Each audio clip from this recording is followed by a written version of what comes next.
recipes for technical trading success in Cook's Kitchen. Can Bill Ackman save Chipotle Mexican Grill? That's a question on the minds of a lot of investors who have owned the stock for a while from its highs above $750 and now it's trading $400. We're going to dive into that right now. Okay, the big news last week on December 16th, Ackman gets 4 new directors on the board. This photograph is taken from a Fortune magazine article on September 9th when it was revealed he had acquired a 10% stake in Chipotle shares. And everyone knew right away, true to his activist fashion, that Bill was up to something. He was going to come in and try and create change for this company because he saw it as undervalued, but needing some improvements, some rehab, so to speak, after its tremendous fall, which, in 2 words, was all about E. coli, if that's 2 words.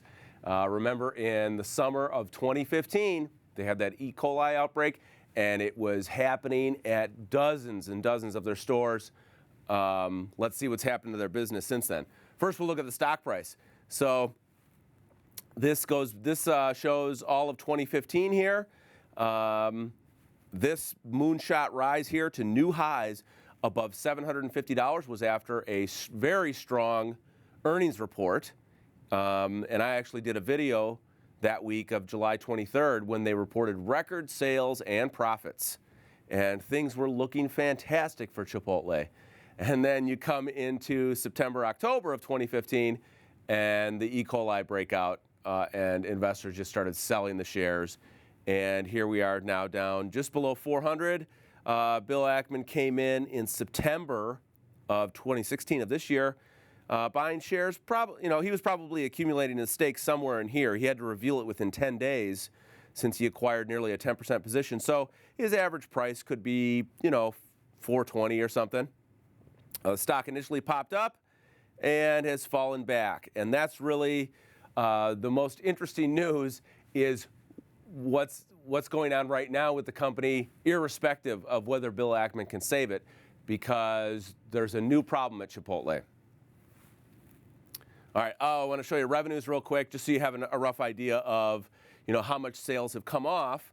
Here's the meteoric rise in sales as Chipotle just, was the go-to burrito place for lunch. And everybody loved their food for lots of reasons that we'll talk about. And here's how much sales have dropped off. Sales are expected to continue to drop below $4 billion in revenue. But, it's not that dramatic. Obviously, the company is not lost. And that's why an investor like Bill Ackman sees opportunity and a chance for recovery.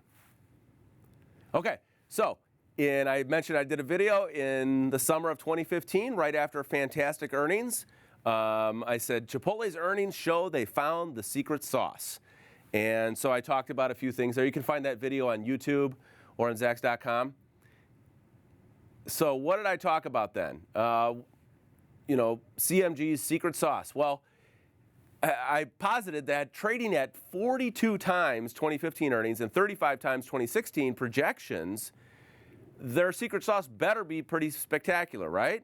So why do people go to Chipotle? Well, I highlighted some of the big things. They like the taste. They like the consistency, as with any fast casual or fast food restaurant. The speed of service, even if you have to wait in line, you can order your burrito and get it pretty quick. Then the quality and healthy and fresh aspect image they had going for them. And the cost, $7, $8 for a burrito. And then management strategy and execution. So these were all the things that, any investor would have highlighted as what was going right for Chipotle, in the past 5 years, as they became tremendously successful in vaulted sales.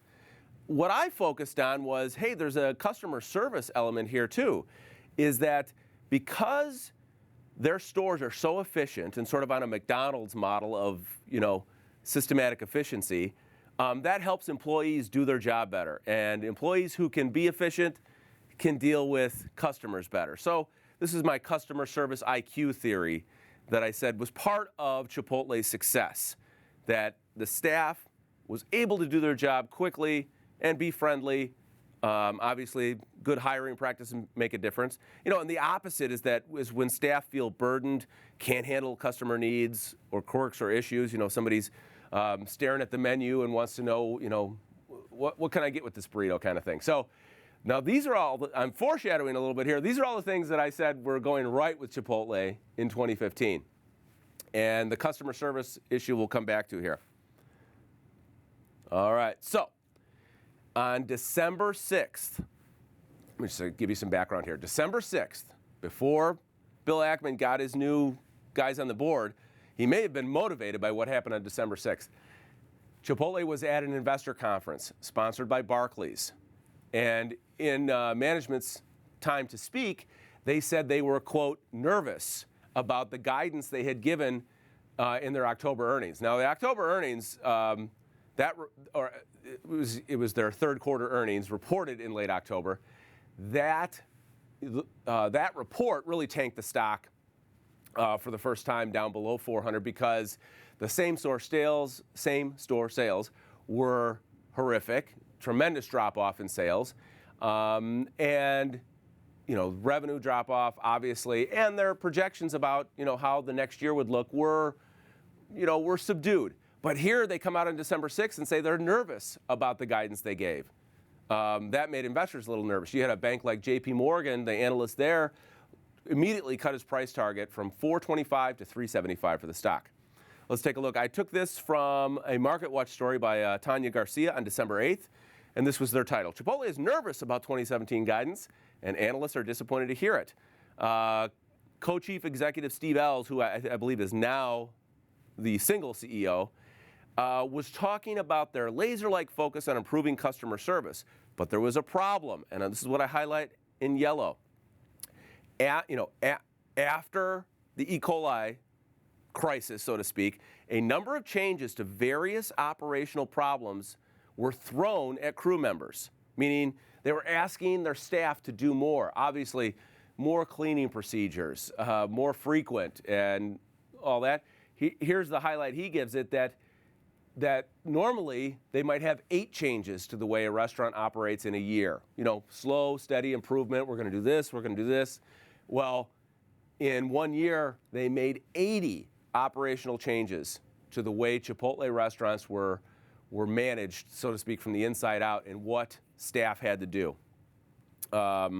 So what did that result in? Increased turnover. You can imagine an employee working in fast food, if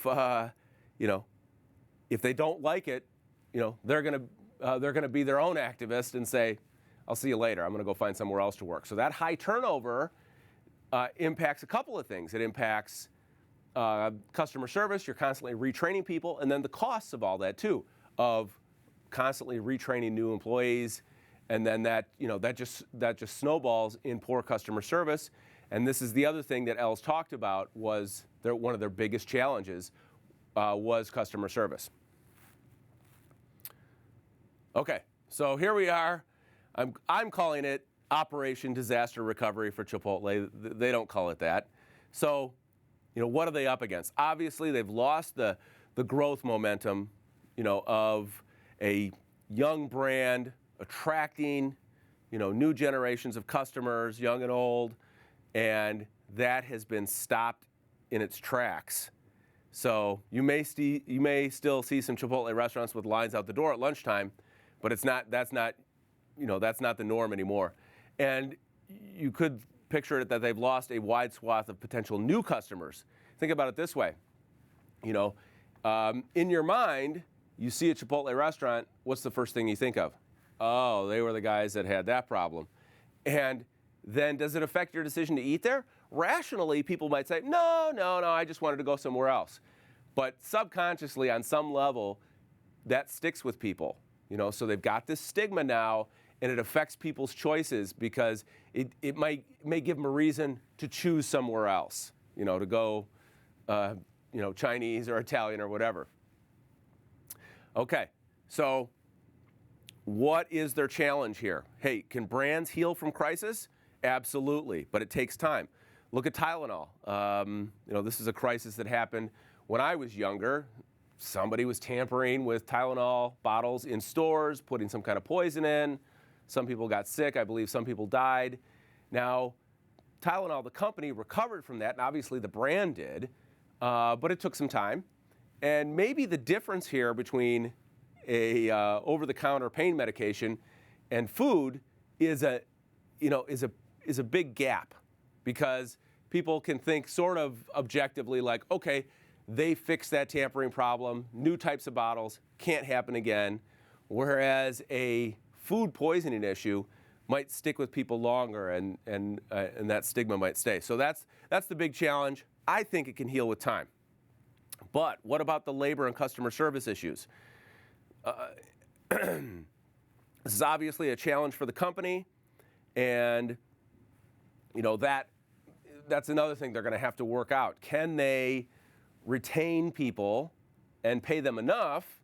You've got a company with sharply declining revenues, trying to impress Wall Street and their investors and see if they can keep the stock near $400.